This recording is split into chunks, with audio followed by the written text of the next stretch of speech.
She sat quietly in seat 12F, window down, eyes fixed on the endless blue. To everyone else, she was just another passenger, tired, calm, silent.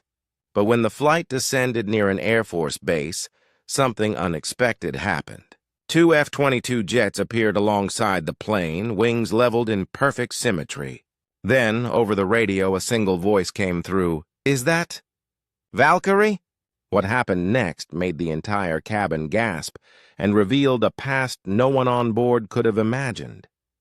Stay until the end, because this story will change how you see respect and prejudice forever. Wait a second.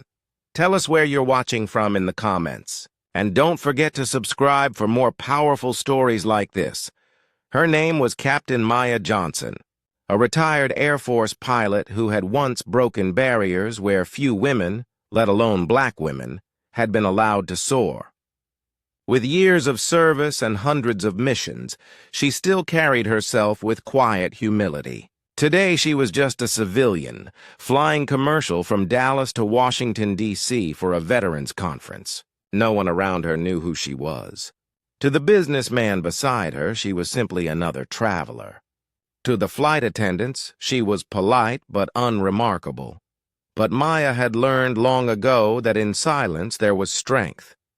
The uniform might have been packed away, but the memories, of both pride and pain, still traveled with her. As the plane neared the East Coast, she glanced out at the sky she once commanded. She didn't know that in a few minutes the same sky would remind her who she truly was. The announcement came over the intercom. "Ladies and gentlemen, please look out your windows to the left." Passengers gasped. Two fighter jets flanked their aircraft, sleek and steady against the wind. Phones came out. Cameras flashed. Excitement filled the cabin, until one of the pilots inside the commercial jet noticed something strange on the military frequency. A voice crackled through. "Passenger list confirms Johnson. Mia, for me call sign Valkyrie. Request visual confirmation."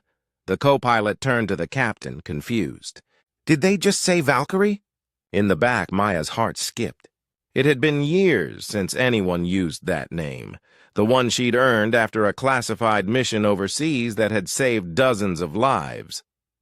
But not everyone in her past had seen her as a hero.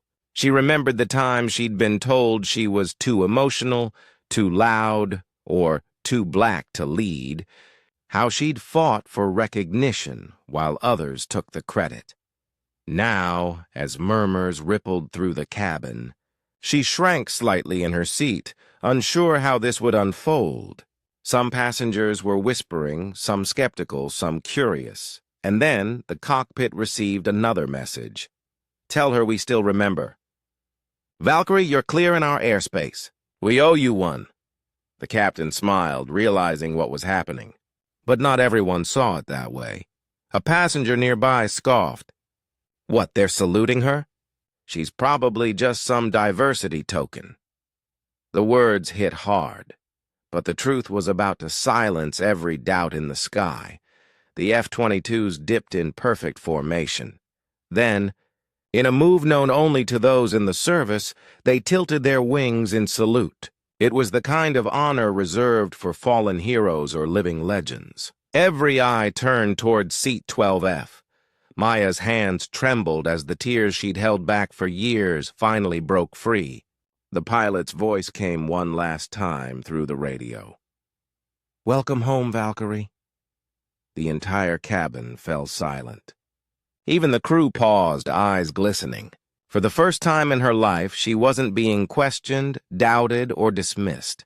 She was being seen, and for those who had whispered or judged, shame filled the space where ignorance had lived. The sky itself had spoken louder than prejudice ever could. When the plane landed, the two F-22s soared off into the distance, their silhouettes fading into the horizon. Passengers approached Maya with quiet respect. The same man who doubted her moments earlier couldn't even meet her gaze. She didn't need an apology. The salute had said enough. As she stepped off the plane, sunlight hit her face, a reminder that every storm eventually clears. She knew her fight wasn't over.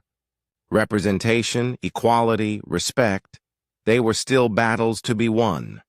But today, something shifted. Because sometimes, the most potent moments of justice don't happen in courts or protests.